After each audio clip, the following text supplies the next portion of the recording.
अब उद्बोधन की अगली कड़ी में मैं आमंत्रित करता हूं क्षेत्र के द्रोणाचार्य श्री प्रवीण जी भाटिया।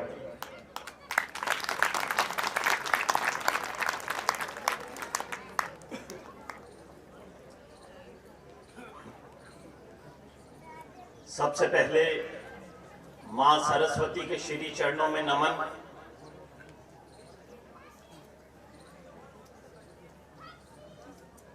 मध्यकाल में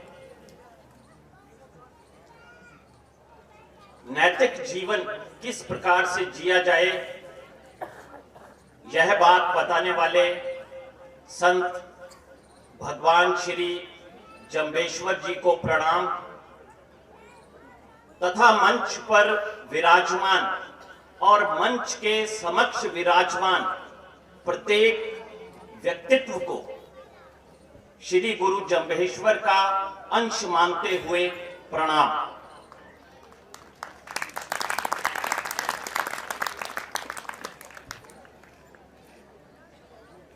सबसे पहले बात करते हैं थोड़ी सी संक्षिप्त शब्दों में जंब दर्शन की। मैं पिछले कुछ समय से जंब दर्शन के विद्वानों से चर्चा कर रहा हूं ताकि मैं समझ सकूं कि भगवान श्री जंबेश्वर जी का दर्शन क्या है। वास्तव में वो दर्शन बहुत गहरा है लेकिन बेहद सरल भी है। जहां तक मैंने समझा है, दर्शन के भीतर ये छुपा है कि प्रत्येक व्यक्ति को नैतिक जीवन जीना चाहिए।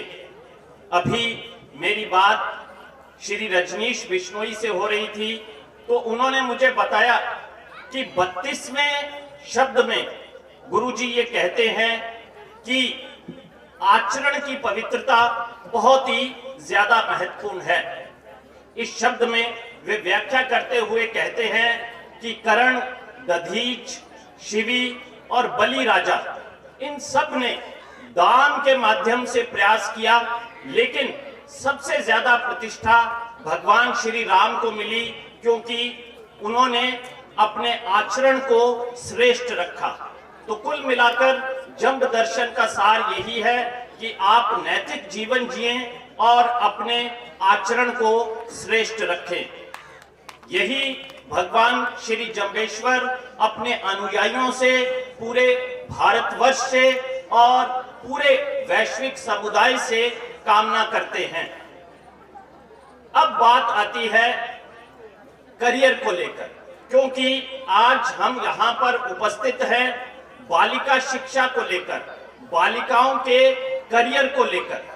देखिए, एक समय था जबकि बच्चियों के संदर्भ में ये माना जाता था कि इनका विवाह कर देंगे और ये अपने घर चली जाएंगी। लेकिन अब समय परिवर्तित हो चुका है, युग परिवर्तित हो चुका है और हमें इस बात को समझना है और हम इस बात को आत्मसात कर भी रहे हैं।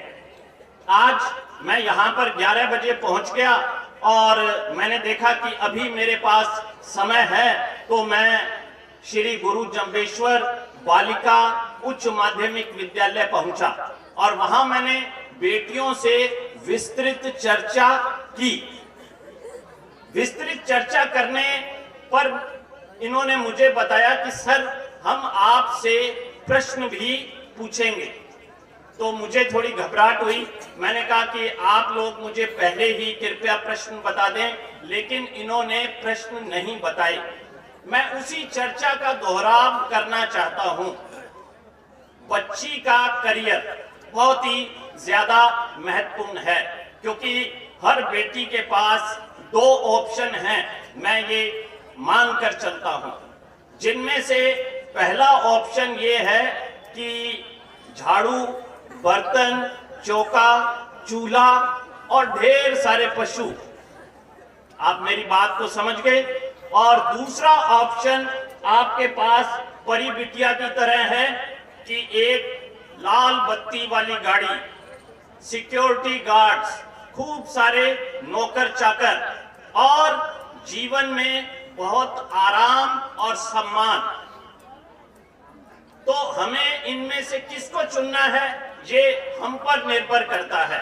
तो मैं प्रश्न करूंगा हमारी बेटियों से, कौन कौन सी बच्ची है जो परी दीदी वाला जीवन चुनना चाहती है? हाथ खड़े करेंगे। अरे सभी चुनना चाहती हैं। अच्छा, अब मेरा प्रश्न यहाँ उपस्थित मातृशक्ति से, माताओं से, कौन कौन अपनी बच्ची के लिए परी बिटिया जैसा जीवन चुनना चाहती है, वो भी हाथ खड़े कर दें। बहुत बढ़िया, बहुत बहुत धन्यवाद। यानी कि प्रत्येक माँ और प्रत्येक बेटी ये चाहती है कि हमें एक आरामदेह जीवन चाहिए, एक बड़ा पद चाहिए, प्रतिष्ठा चाहिए, जैसे कि परी बिटिया को प्राप्त हो रही है। अब बात आती है कि वो प्राप्त कैसे होगी, ये एक मुद्दा है। लेकिन मैं बेटियों के साथ साथ हमारी मातृशक्ति से, हमारी माताओं से, अपनी बहनों से ये मैं आग्रह करना चाहूंगा कि वो सिर्फ अपनी बेटियों पर ध्यान न दें, जो किसी दूसरे की बेटी उनके घर आई हुई है, यानी कि बहू, उस पर भी जरूर ध्यान दें। अगर वो पढ़ना चाहती है तो उसे अवश्य पढ़ाएं। और मेरे पास ऐसी सासू माओं के उदाहरण हैं जिन्होंने अपनी बहुओं को फर्श से अर्श तक पहुंचा दिया। तो मां भी श्रेष्ठ बने, अपनी बेटी के भविष्य को निर्धारित करें, ऊंचाइयां निर्धारित करें, और इसके अतिरिक्त सास भी श्रेष्ठ बने। तो हमारी बात हो रही थी बच्चों से, बेटियों से, आपको करना क्या है? मैं समय बहुत ही कम लूंगा। सबसे पहले एक काम करना है। मैं एक फार्मूले का जिक्र करने जा रहा हूं जिसे मैं TPW का फार्मूला कहता हूं। T का मतलब है टारगेट, अर्थात लक्ष्य। आज सुबह भी मेरी बेटियों से बात हुई तो प्रत्येक बच्चे को अपना लक्ष्य फिक्स करना है। तो मैं बच्चियों से पूछना चाहूंगा कि IAS कौन कौन बनना चाहती है?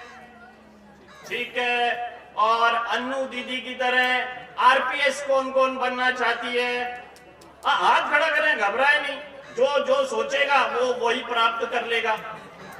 और फिर मेरा प्रश्न ये है कि टीचर कौन कौन बनना चाहता है?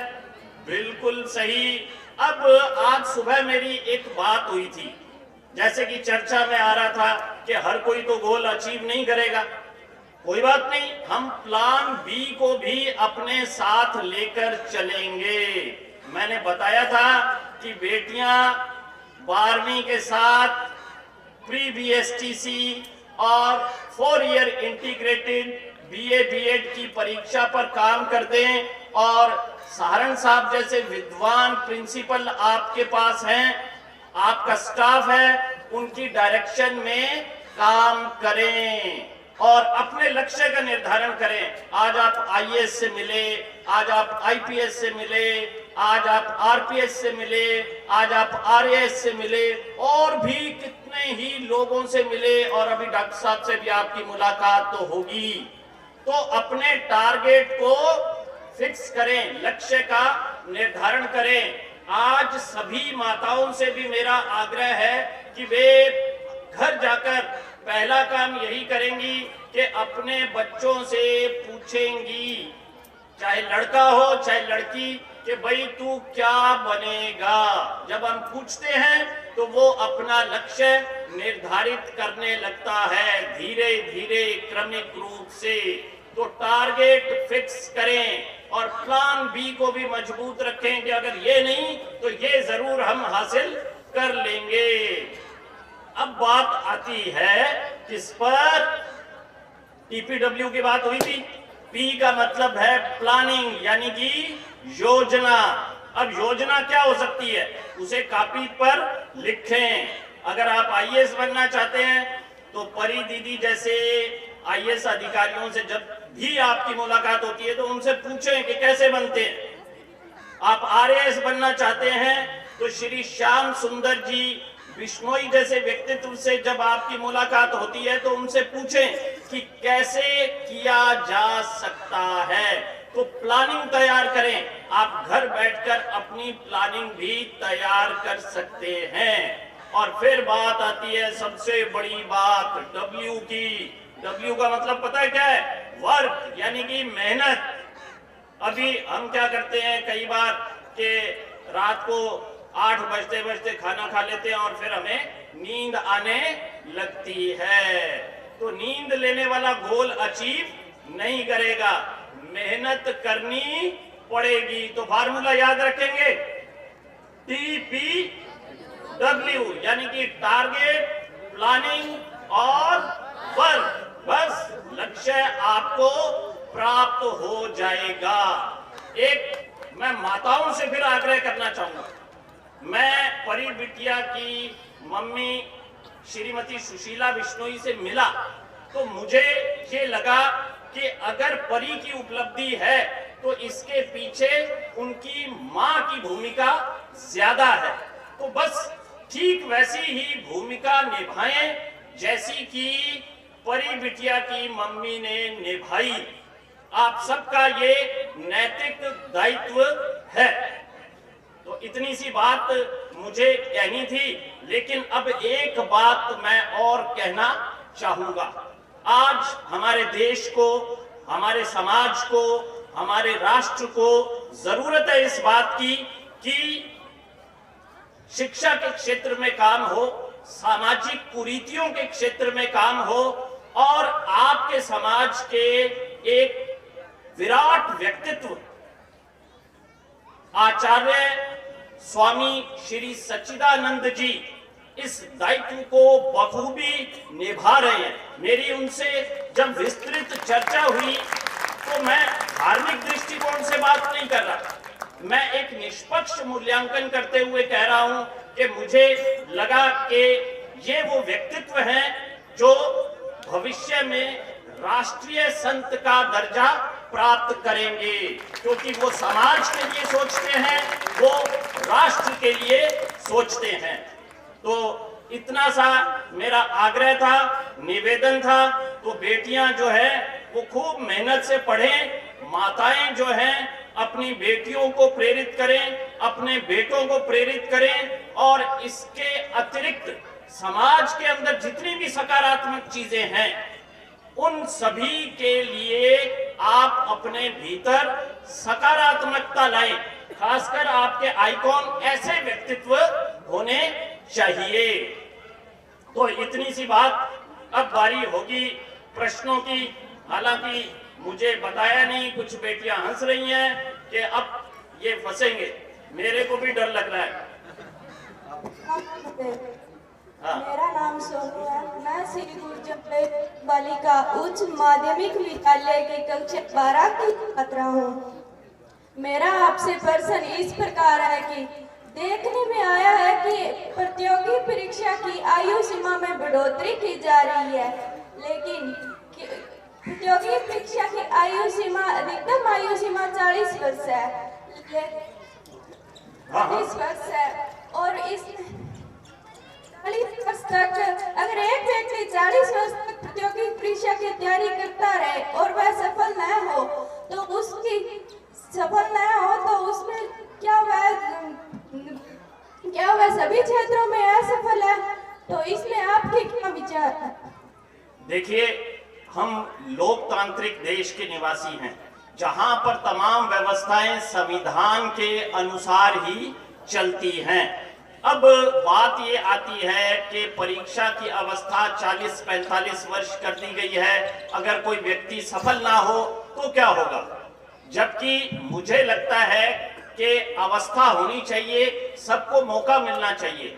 आपके सामने एक उदाहरण श्री देवेंद्र जी बिश्नोई का आया कि जिन्होंने प्रयास किए, असफलताएं मिली, फिर नौकरी में गए, असिस्टेंट कमांडेंट बने और फिर लगातार परीक्षा देते हुए अंत में आरपीएस बने और आज आईपीएस के रूप में हमारे सामने मौजूद हैं। तो लोकतंत्र में अवसर सबको मिलना चाहिए। हाँ, अगर हम अपनी योजना को बड़ा परफेक्ट रखते हैं, प्लान ए के साथ प्लान बी को भी मजबूत रखते हैं, तो असफलता की कोई गुंजाइश नहीं है। तो मैं इसे सही मानता हूं।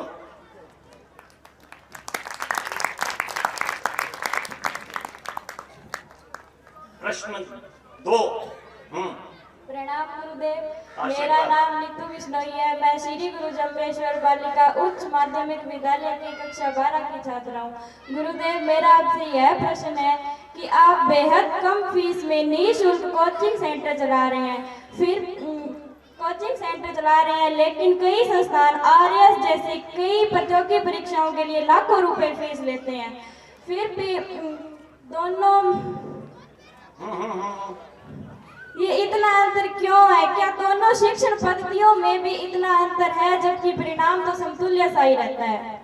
देखिए, सबसे पहले तो मैं ये स्पष्ट करना चाहता हूं कि मैं कुछ भी काम निःशुल्क नहीं कर रहा, सशुल्क ही कर रहा हूं। हाँ, लेकिन वो शुल्क इतना मिनिमम है कि प्रत्येक बच्चा उसे अफोर्ड कर सकता है। शायद ही कोई बच्चा होगा जो उसे अफोर्ड ना कर सके, क्योंकि मेरा एक लक्ष्य है और वो लक्ष्य है कि प्रत्येक बच्चे को शिक्षा का अवसर मिलना चाहिए। और दूसरा लक्ष्य है कि 4 बातें आश्रम के मुख्य द्वार पर लिखी हुई हैं: संस्कार, रोजगार, राष्ट्रवाद और लोकहितवाद। जब हमारे प्रशासनिक अधिकारियों के पेपर होते हैं, चाहे आईएएस के हों, चाहे आरएएस के हों, चाहे ईओ के हों, चाहे सब इंस्पेक्टर के हों, तो प्रशासनिक पुलिस अधिकारियों के पेपर्स पर 4 बातें और लिखी रहती हैं साथ में कि ईमानदार प्रशासन, संवेदनशील प्रशासन, सकारात्मक दबंग प्रशासन और जातिवाद से रहित प्रशासन। आश्रम का लक्ष्य है एक सुंदर समाज का निर्माण करना।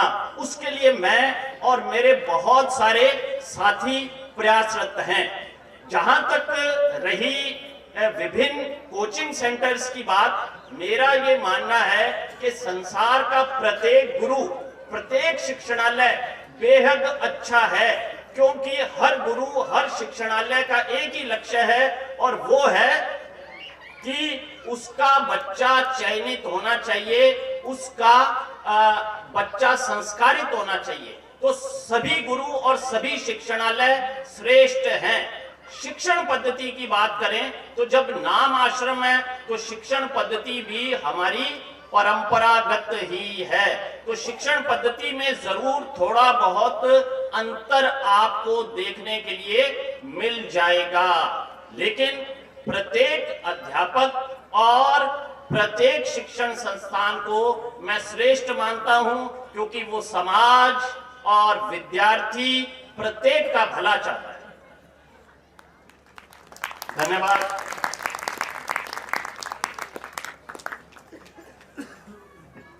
बहुत बहुत धन्यवाद आदरणीय प्रवीण जी।